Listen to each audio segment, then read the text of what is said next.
branding classes, like typecasting? Yes. So you know the drill when you go in and complete strangers judge you. Kind of like this. But it was really insightful, the things that people came up with. One girl said to me, "You look like you own a voodoo doll, but have never used it." I don't know if that means I'm a low-key villain or I'm just a procrastinator. Another girl said, "You look like you really like bread." I was like, girl, I feel seen. I do like bread.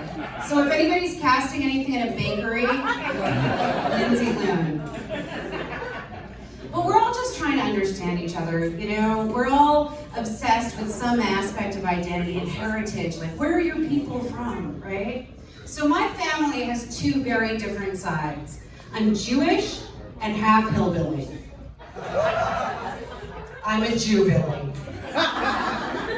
My father's family's from the mountains of North Carolina, and my mother's is from 5,783 years of Jewish suffering.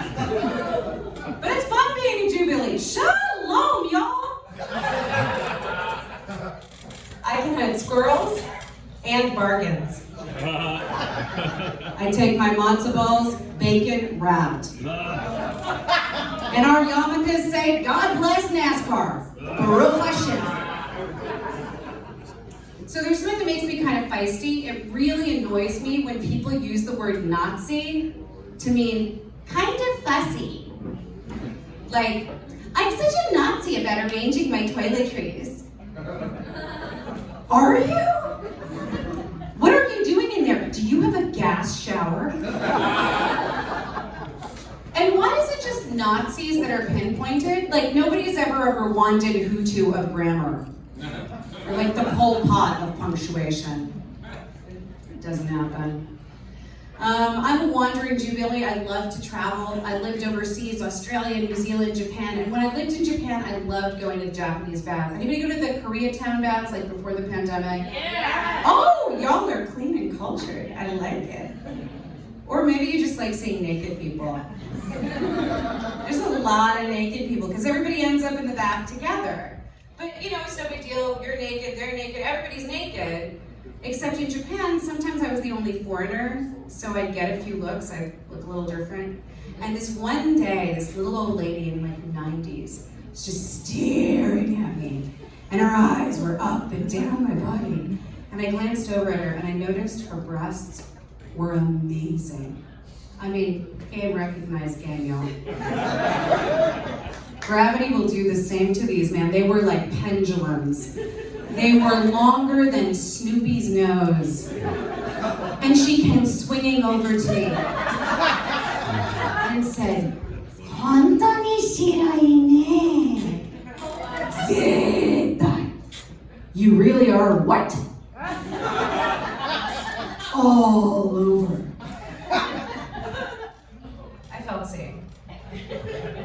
And then I spent 9 years learning Japanese just to tell you all that joke.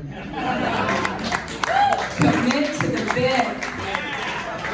You want to hear my favorite phrase in Japanese? Yeah. Okay. まもなく東京駅でございます。お忘れ物ないように. And that means we're entering Tokyo Station. Don't forget your shit. That sounds nicer in Japanese. So I have a boyfriend. He's not Japanese, but I like him most of the time. Most of the time. It's been 7 years, and it's been on and off. Like 7 years. I mean, God, I could have gotten a PhD in non-commitment. I've gotten advice from all over, and my southern granny said, "Lindsey, just find yourself somebody that you don't want to kill. Every day. You're still going to want to kill him most days, honey, but every day is bad." You low grandma. But my friends are more blunt. They say, say it's a dead-end relationship, but I don't think it's a dead-end relationship. There's a lot of love. I think it's a cul-de-sac relationship. You know, is it cozy? Yeah.